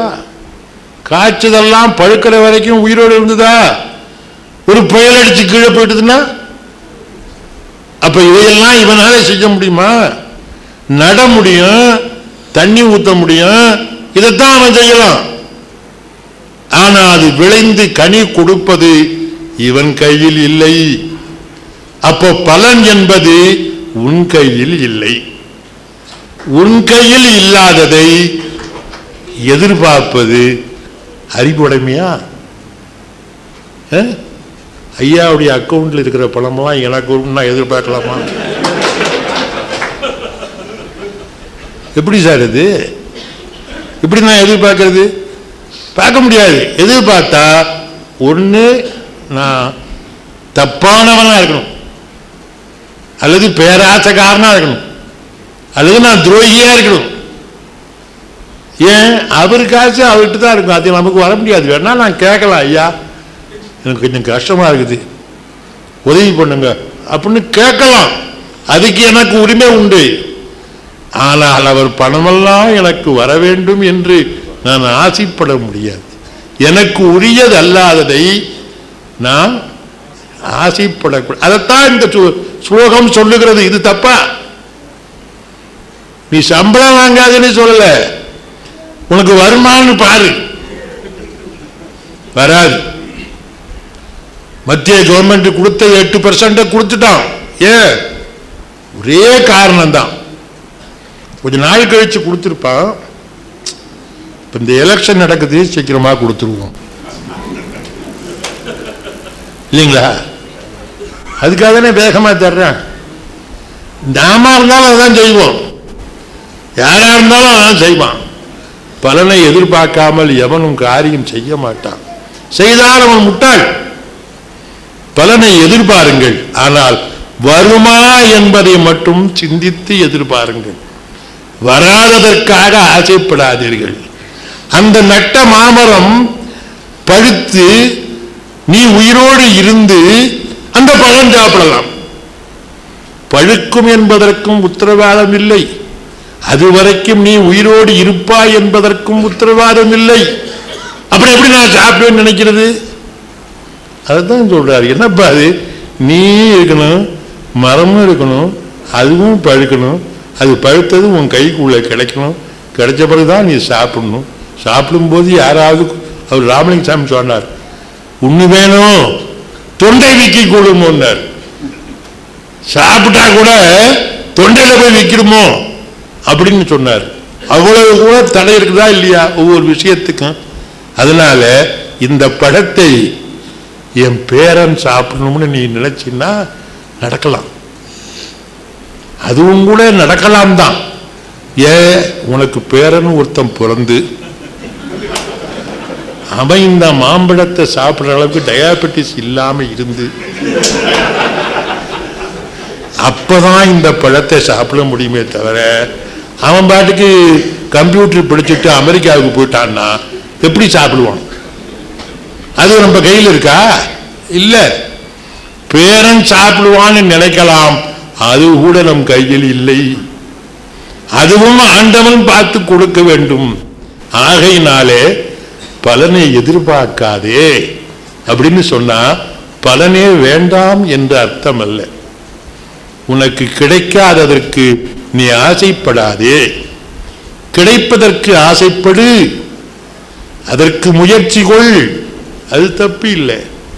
கிடைக்கும் என்றால் முயற்சி செய், கிடைக்காது என்றால் சீச்சி இந்த படம் புளிக்கும்னு ஒரு நரி போச்சுன்னு ஒரு கதை வச்சிருக்கான். நரிக்கே தெரிஞ்சிருக்குது இது கிடைக்காதுன்னு, நமக்கு தெரியலன்னா நம்ம நரியை விட மோசம் இல்லைங்களா? ஆகையினாலே இந்த ஸ்லோகம் தப்பானது அல்ல.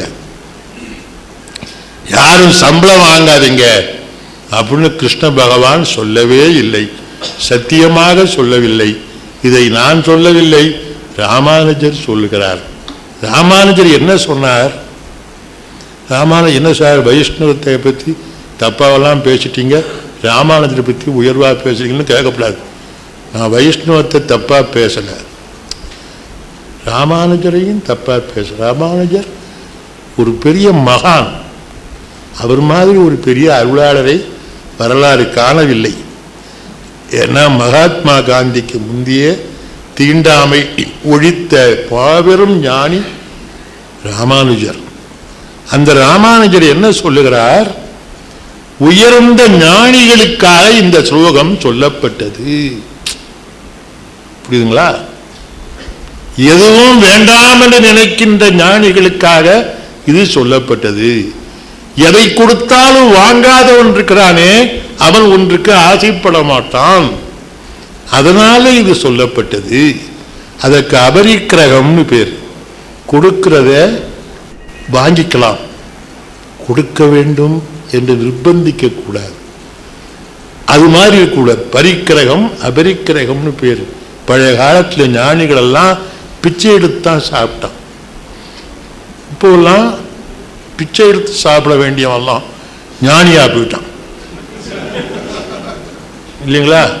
அவன் யார் யாருன்னு உங்களுக்கு தெரியும், போலீஸுக்கு தெரியும், டிவி காரனுக்கு தெரியும், நித்யானந்தாவுக்கு தெரியும்.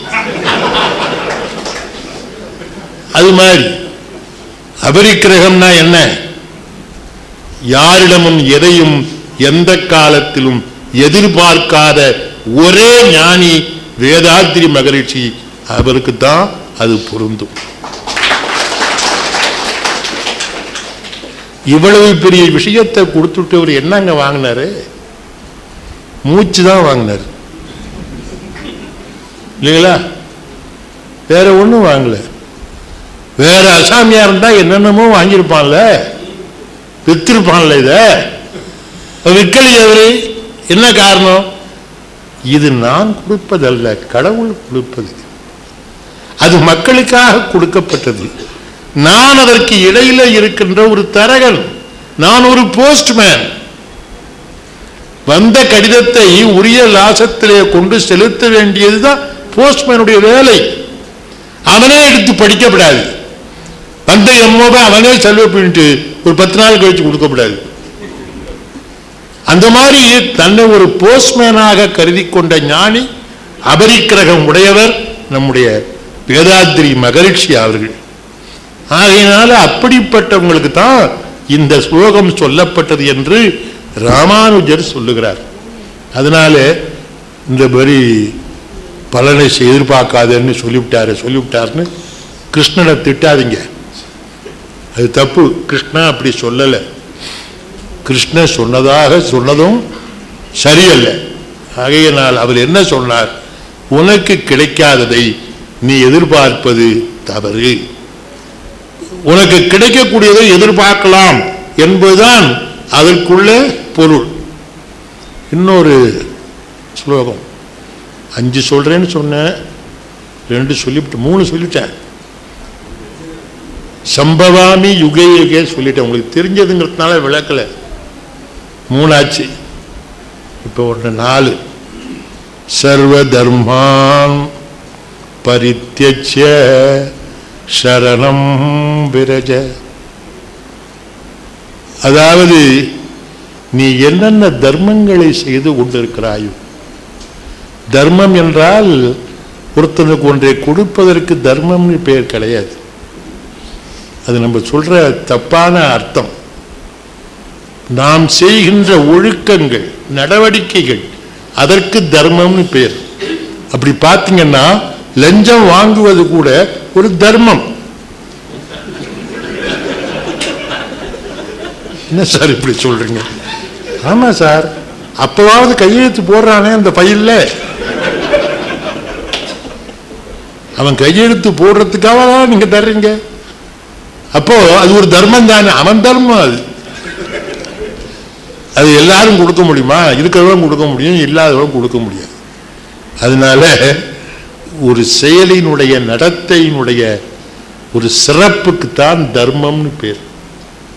நீ என்னென்ன வேதம் சொல்லுகிறது, நீ மோட்சம் அடைய வேண்டுமா, இன்னென்ன தர்மங்களை செய், இன்னென்ன கர்மங்களை செய் என்று தர்மம் வேதம் சொல்லுகிறது. அதைத்தான் இந்த ஸ்லோகத்தில் சொல்லுகிறார். எல்லா தர்மங்களையும் விட்டுவிடு. சர்வ தர்மம் என்னென்ன நீ கேள்விப்பட்டிருக்கிறாயோ அந்த ஒழுக்கங்களை எல்லாம் மறந்துவிடு, விட்டுவிடு. என்னை சரணமடை. என்னையே நீ சரணம் அடையணும். சரணமடைந்த சரணம் விரஜ. சரணம்ங்கிறதுக்கு ரெண்டு அர்த்தம். சரணம்னு ஒண்ணு, சரணம்னு ஒண்ணு. அந்த உச்சரிப்பில் உங்களுக்கு காதில் விழுந்திருக்கும். சரணம் என்றால் திருவடியிலே வணங்குதல்னு அர்த்தம். சரணம் என்றால் என்னை பாதுகாக்க வேண்டும் என்று அடைக்கலமாதல்னு அர்த்தம். சாதாரணமாக கும்பிடுறது வேற, அது கடன் வாங்கும்போது போய் கும்பிடலாம், அப்பதான் கொடுப்பாரு அவருன்னு. ஆனால் கடவுள் கடன் கொடுக்க மாட்டான். அதனால அவங்கிட்ட அடைக்கலம் அடைந்து விடு, உன்னையே ஒப்புவித்து விடு, நீ அவனுக்கு ஆளாகி விடு.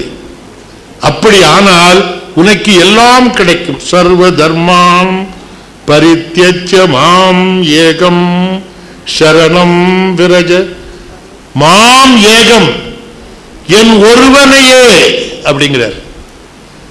மாம்னா நான் அர்த்தம், ஏகம் அர்த்தவனெல்லாம் சேர்க்கல, தன்னை ஒருத்தனை மட்டுமே, என் ஒருத்தனை மட்டுமே நீ சரணமடை. என்னை என்று சொன்னால் அங்கே கிருஷ்ணன் என்ற ஒன்று அல்ல, கடவுள் என்ற அர்த்தம். கடவுளாகிய என்னைன்னு சொல்றார். ஏன் அப்படி சொல்றார்? தன்னைத்தானே கடவுள்னு ஒருத்தன் சொல்லிக்கலாமா? சொல்லிக்கலாம். எப்ப சொல்லிக்கலாம்? அவன் கடவுளாக இருந்தால் இல்லையா? கிருஷ்ண பரமாத்மா எல்லா ஆத்மாக்களிலும் நானே இருக்கின்றேன் என்று சொன்னவர் அவர். அப்படி எல்லா ஆத்மாவும் வாழ வேண்டும் என்று எவன் நினைக்கிறானோ அவன் கடவுள். ஏத்த வீட்டுக்காரன் கெட்டு போயணுமோ அடுத்த வீட்டுக்காரன் கெட்டு போயணுமோ நினைக்கிறவன் கடவுளாக முடியாது. அவன் கடவுளை கும்பிட்டாலும் கடவுள் கோயிலை விட்டு வெளியே ஓடி விடுவார். அவனும் வாழ வேண்டும், நானும் வாழ வேண்டும் என்று சொல்லுகிறவனை கடவுள் கட்டி பிடித்துக் கொள்வார். உன்னால நானும் வாழ்வேண்டா அப்படின்னு கடவுள் சொல்லுவார். அதனால எல்லாரும் எல்லா உள்ளங்களிலும் இருக்க வேண்டும் என்றால் அவன் கடவுளாக ஆகிவிடுகிறான். ஆகையினாலே கண்ண பரமாத்மா என்னை சரணமடை என்று சொன்னதற்கு என்ன அர்த்தம்? தன்னை கடவுளாக மதித்து அவன் பார்க்கிறான். யாரு? அர்ஜுனன் பார்க்கிறான். அது மட்டுமல்ல, எவன் குருவோ அவன்தான் கடவுள் என்று நம்முடைய வேதம் சொல்லுகிறது.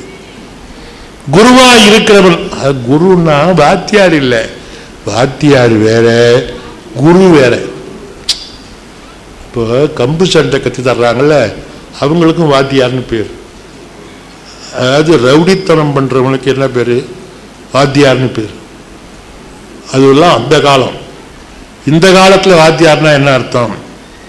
ரவுடின்னு அர்த்தமா? இப்படி சொல்லப்படாது, சொல்லலாம் போல இருக்கு. அதனால குரு என்பவன் கடவுளிடத்திலே நமக்காக பிரேயர் பண்ணி அந்த அருளை தான் வாங்கி நமக்கு கொடுக்கிறவன். அவன்தான் குரு. அவன் மும்மூர்த்திகளுக்கும் சமம். அவன்தான் குரு. பிரம்மா, விஷ்ணு, அவன் மகாதேவன். எல்லா வணக்கங்களும் அவனுக்கே உரியது என்று நம்முடைய வேதம் சொல்லுகிறது. ஆகையினாலே என்னை சரணமடை என்று சொன்னால் கடவுளாக நான் இருப்பதால் என்னை சரணமடை என்று சொன்னது மட்டுமல்ல, நான் குருவாக இருப்பதால் நீ என்னை சரணமடைய வேண்டும் என்று சொல்லுகிறார். குருவாய் இருக்கிறவனை சரணமடைந்தால் மாணவன் உயர்ந்து விடுவான். அதுதான் மகாபாரதத்தில் ஒரு கதை சொல்லுகிறது. உங்களுக்கெல்லாம் தெரிஞ்ச கதை. அந்த கதைக்கு வேற அர்த்தம் நம்ம சொல்றோம், இது தப்பு. ஏகலைவன் போய் வேடன் துரோணாச்சாரியார்கிட்ட என்னை கற்றுக் கொடுங்க வில்லுன்னு கேட்டான். முடியாதுன்ட்டார். ஏன் முடியாதுன்னாரு? அவன் தாழ்ந்த ஜாதிக்காரன் என்பதற்காக சொன்னார்னு நம்மால் இதுக்கு விளக்கம் சொல்றான். இவன் தப்பான விளக்கம். அதல்ல, நான் ஒரு ராஜபுத்திரர்களுக்கு பாடம் சொல்லி தர்றதுக்காக என்ன அப்பாயின்ட் பண்ணியிருக்கிறான். அதுக்காக எனக்கு சம்பளம் தர்றான், நான் அவனுக்கு தான் சொல்லி தரணும், உனக்கு சொல்லித்தர முடியாது. இப்போ கூட ஒரு ரூல் உண்டுங்க, கவர்மெண்ட் டீச்சராக இருக்கிறவர் டியூஷன் வச்சுக்கப்படாது. இன்னும் இருக்கு, வச்சுக்கிறாரு. அவரு ஹெட்மாஸ்டர்கிட்ட சொல்லி ஒரு 4 பேரை வச்சுக்கலான்ட்டுக்கிறார். வச்சுங்க ஒரு சம்பளத்தை என்கிட்ட கொடுத்துருங்க, மிச்சம் 3 சம்பளத்தை நீங்கள் வச்சுங்க அப்படின்னு ஒரு நல்ல ஹெட்மாஸ்டர் சொல்லுவார். கொஞ்சம் மோசமானவராக இருந்தாருன்னா பாதிக்கு பாதின்னு சொல்லுவார். அதை விட சில மோசமானவர் இருப்பான், அவன் முக்கால்வாசி என்கிட்ட கொடுங்க காப்பேன். என்ன பண்ணுறது, கொடுக்கு தான் ஆகணும். அப்போ இவன் 4ங்கிறத 10ன்னு வச்சுக்க வேண்டியதான். அந்த மாதிரி குருவாக இருக்கிறவன் கடவுள் அவதாரம். அவனுக்கு அது தெரிந்ததை இன்னொருத்தன் மனசிலே பதிய வைக்கிறான். பதிய வைத்தால் அவன் மனசில் மீது ஒட்டிக்கும். அப்படிதான் இந்த ஏகலைவன் போய் கேட்டான், என்னால் சொல்லிக் கொடுக்க முடியாது. அப்போ என்ன பண்ணுறது, நான் அதை கற்றுக்கணும்னு ஆசைப்படுறேன், என்ன பண்ணணும்? ஒன்று செய்ப்பா, என்னையே குருவாக நினைத்துக்கொள், உனக்கு நான் ஆசீர்வாதம் பண்ணுகிறேன், நினைத்து கொண்டு என்னையே தியானம் பண்ணு, உனக்கு கிடைக்கலாம் அப்படின்ட்டாரு. சரின்னு வந்துட்டான், சிலை வச்சுக்கிட்டான், அதுக்கு பேர் வச்சுட்டான், இது துரோணாச்சாரியார். துரோணாச்சாரியார் மாதிரியா வச்சான, ஏதோ ஒரு சிலை வச்சுக்கிட்டான். இப்போ நம்ம பிள்ளையார் கும்பிடும்போது என்ன பண்ணுறோம், சந்தனத்தில் ஒரு பிள்ளையார் பிடிக்கிறோம், அது பிள்ளையாரா? இப்படிதான் பிள்ளையார் இருப்பாரா? இருக்க மாட்டார். நம்ம பிள்ளையார்னு பேர் வச்சுட்டோம். பேர் வச்சுட்டோம்ல, பிள்ளையார் என்ன பண்ணுவார், நான் அங்கேயே இருக்கிறேன்ப்பா, எப்போ நானும் நீ சொல்லிட்டியோ நான் அங்கே வந்துடுறேன். வரலன்னா என்ன ஆகும், இவர் கோயிலே தான் இருக்கணும், இவன் சொல்கிற இடத்துக்குவாது நம்ம போவோம். நம்மளை ஒருத்தன் மதித்து சந்தனத்தால் பிடிச்சி வச்சுருக்கான்னா, நல்ல வேலை, சாணத்தில் பிடிச்சாலும் நான் வருவேன், சந்தனத்தில் பிடிச்சாலும் நான் வருவேன் அப்படின்னு அவர் சொல்கிறார். மனதினுடைய மனம்தான் வணக்கத்துக்கு முதல் ஏஜென்ட். அந்த மாதிரி இவன் என்ன பண்ணான், ஒரு சிலை வச்சான், அது துரோணாச்சாரியார்னு பேர் வச்சுட்டான். பேர் வச்சுட்டு தினமும் தியானம் பண்ணான். தியானம் பண்ணால் அவனுக்கு நெத்தியில் ஒரு டிவி உண்டாயிட்டு, அங்கே நடக்கிறதெல்லாம் இங்கே தெரியுது. சேனல் மாற்ற முடியல, பவர் கட் ஆகலை, தடங்களுக்கு வருந்துகிறோங்கிற அறிவிப்பே இல்லை. அர்ஜுனனுக்கு என்ன சொல்லி கொடுத்தாரோ அதெல்லாம் எனக்கு தெரியுது, எல்லாமே தெரிஞ்சு போச்சு. பிரம்மசரஸ்ன்னு ஒரு அம்பு, அந்த அம்பை விடுறதுக்கு அவனுக்கும் தெரியாது, அது அர்ஜுனனுக்கு சொல்லி தந்தார். யார்? துரோணாச்சாரியார். அவர் முடிவு பண்ணிட்டார், எல்லாருக்கும் அதை கற்றுக் கொடுக்கக்கூடாது, ஏன்னா எல்லாருக்குமே சூட்சமான விஷயத்தை கற்றுக் கொடுத்தா உலகம் கெட்டு போயிடும். அதனால் யோக்கியமானவனுக்கு சூட்சமத்தை சொல்லும். இவன் ஊரையே கெடுப்பான்னா அவனுக்கு ஒன்றுமே சொல்லாமல் இருக்கிறது நல்லது. அது ஒரு பெரிய தவம். அது மாதிரி இவர் என்ன பண்ணிட்டாரு, 108 மாணவர்கள் அவருக்கு, 100 பேர் கௌரவர்கள், 106 பேர், 5 பேர் பஞ்சபாண்டவர்கள், 105 கர்ணன் ஒன்று, அவனும் அது மாணவனாக இருந்தான். அவர்கிட்ட 106 பேர் இருக்கிறான். கங்கை கரையில் நிற்கிறாங்க வரிசையா. இவர் கங்கையில் குளிச்சுட்டு இருக்கிறார். குளிச்சுட்டுருந்தா ஒரு முதல்ல வந்து அவரை பிடிச்சிடுச்சு, எல்லாரும் பார்க்குறான். அர்ஜுனன் மட்டும் என்ன பண்ணலாம், கீழே குதிச்சு முதலையை கொண்டுட்டு ஆத்தியாரை மீட்டுட்டான்.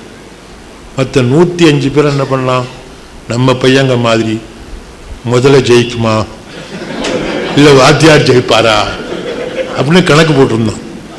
முதல்ல ஜெயிச்சா நமக்கு ஒரு நாள் லீவு கிடைக்கும் இல்லையா, வாத்தியார் ஜெயிச்சா ஒன்றுமே கிடைக்காது அப்படின்னு இந்த 105 பேரும் அப்படின்னுட்டு இருந்தான். இந்த அர்ஜுனன் மட்டும் காப்பாற்றினான். அப்போ சொன்னார் அர்ஜுனங்கிட்ட, யாருக்கும் கற்றுத்தராததை உனக்கு கற்றுக் கொடுப்பேன். தேர்வு செய்கிறார். 106 பேரில் யோக்கியன்னு இவனை தேர்வு பண்ணுறதுக்காக இந்த விளையாட்டு. அதனால இவனுக்கு சொல்லி கொடுத்தார். அப்போ சொன்னார், வேற யாருக்குமே சொல்லித்தராததை உனக்கு சொல்லி கொடுத்துக்கிறேன். ஒரு நாள் அர்ஜுனன் அப்படி வெளியே போயிட்டு இருந்தான், இவன் அம்பு விட்டான், சிவகாசி அம்பு மாதிரி. அது என்ன சிவகாசி அம்பு, ஒரு பட்டாசுல நெருப்பு வச்சா மேலே போய் இன்னொரு பட்டாசு வெடிக்கும், ரெட்டை வெடின்னு பேர்.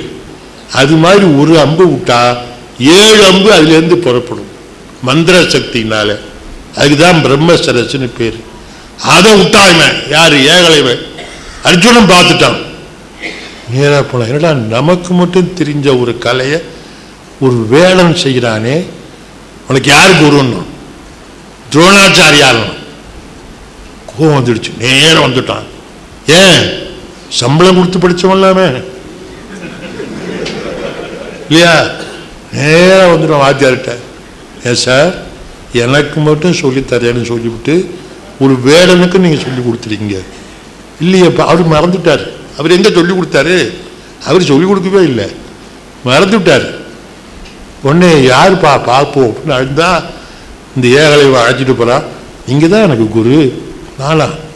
எப்படிப்பா குரு? நீ வந்து பாருங்க. குடிசையில் பார்த்தா ஒரு சிலை இருக்கு. இதான் நீங்க? இங்கதான் நான் தியானம் பண்ணேன், எல்லாம் எனக்கு தெரிஞ்சுது. அப்படியா? ஓ, எல்லாமே தெரியுமா தியானத்திலேன்னு உங்களுக்கெல்லாம் இப்போ சந்தேகம் வந்திருக்குது. இந்த வில்வத்தை கூட தெரியுமான்னு. மகாத்மா காந்தி ஒரு நிமிஷத்தில் அரை நிமிஷம் கூட லேட் ஆகாமல் எதையும் செஞ்சவர், காலம் தவறாமை அப்படி போற்றியவர்.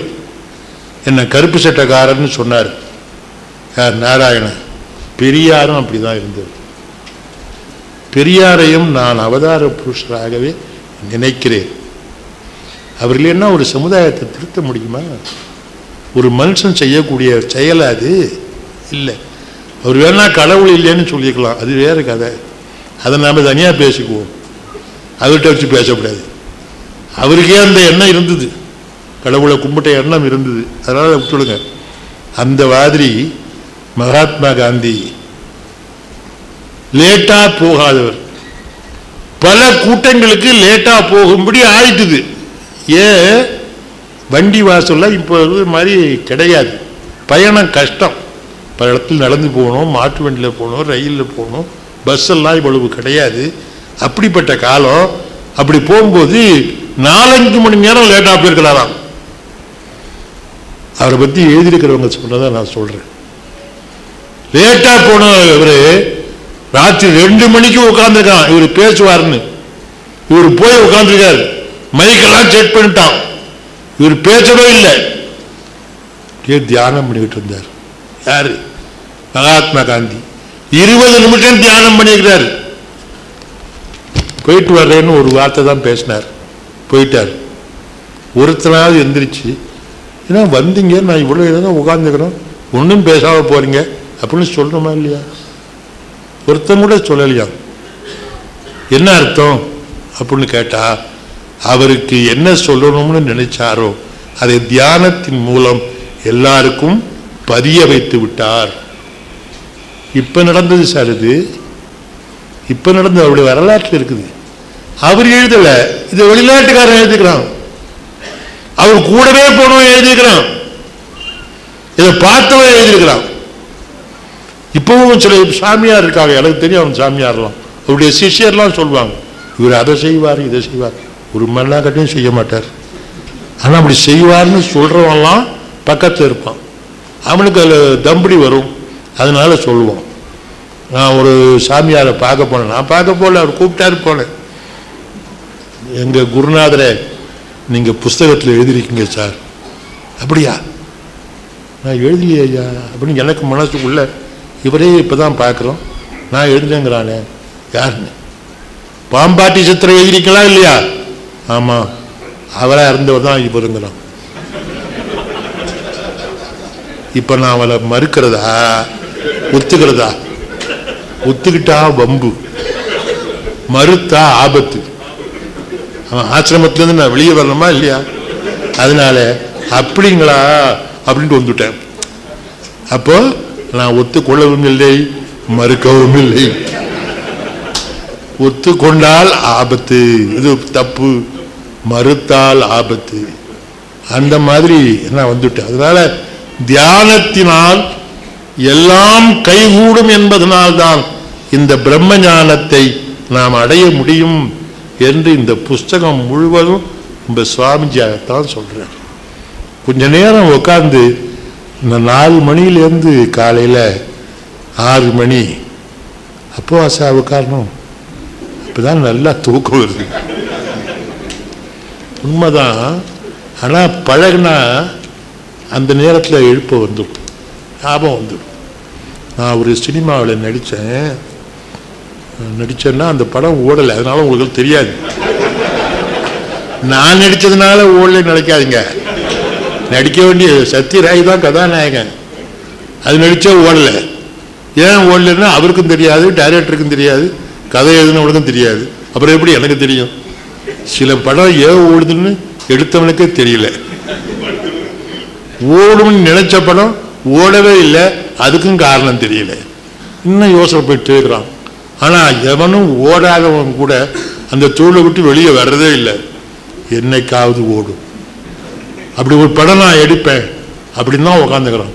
சூதாடுறவன் என்னைக்காவது ஜெயிப்போன்னு நினைக்கிறான் பாங்க, அது மாதிரி ஆளாகலாம். அந்த மாதிரி அந்த படத்தில் எனக்கு ஆஸ்மா வியாதி, அதனால் எனக்கு மலை மேலே இருக்க முடியாது. ஊட்டியில் 22 நாள் ஷூட்டிங். நான் என்ன பண்ணுறது? டைரக்டர்கிட்ட சொன்னேன், என்னால் முடியாது சார், நான் வேணா ஒன்று செய்கிறேன், காலையில் ஷூட்டிங் வந்துடும். அதெல்லாம் முடியாது, 6:30 மணிக்குள்ள நீங்கள் வரலன்னா நாங்கள் எங்கேயாவது போயிடுவோம், எங்கே போகிறோம்னு எங்களுக்கே தெரியாது. உண்மைதான் அது. ஏன்னா ஊட்டியில் எங்கே கேமரா திருப்பினாலும் அழகாக இருக்கும், எடுத்துருவான். இது நல்லா இருக்க எடுத்துடும், நேற்று எடுத்தோமா இது எடுக்கல, அப்போ எடு அப்படிமா அங்கே போய் ஷூட்டிங் நடந்துட்டுருக்கும். நீங்கள் 6:30 மணிக்குள்ளே கேம்புக்கு வரணும், வரலன்னா நீங்கள் எங்கேயோ நாங்கள் எங்கேயோன்ட்டோம். நான் வந்துடுறோம் சார்ன்னு. அப்போது 4 மணிக்கு ஒரு பஸ் இருக்குது மேட்டுப்பாளையத்தில், அதை பிடிச்சாதான் அங்கே 6 மணி 6:30 மணிக்கெல்லாம் போகலாம். அதெல்லாம் பிடிக்கணும்னா 3 மணிக்கு எழுந்து என் கடமைகள்லாம் முடிச்சுவிட்டு அப்போ தான் போக முடியும். லாட்ஜ் போய் என்கிட்ட சொல்லலாம் 3 மணிக்கு எழுப்புவான். அடுத்த நாள் 3 மணிக்கு தான் அவன் எழுப்புவான். நான் என்னைக்கு ஷூட்டிங்க்கு போகிறது? நான் 3 மணிக்கு எழுந்து எனக்கு பழக்கமே கிடையாது, ஒரு நாளும் பழக்கமே கிடையாது. தூக்கம் வராமல் இருந்திருக்கிறத தவிர 3 மணிக்கு தூக்கத்திலேருந்து விழிச்சது எனக்கு ஞாபகமே இல்லை. ஆனால் நான் 22 நாளும் அந்த ஷூட்டிங்க்கு ஒரு நாளும் தவறாமல் நான் போனேன். எப்படி போனேன்? போகணுங்கிற சிரத்தை இருந்தால், நம்ம பிட்யூட்டின்னு ஒரு கிளாண்ட் இருக்கு நமக்கு, அதுக்கு பயோ கிளாக்னு பேர். அந்த பயோ கிளாக்கு இதான் வேலை, நினைச்சதை சாதிக்க வைக்கும்.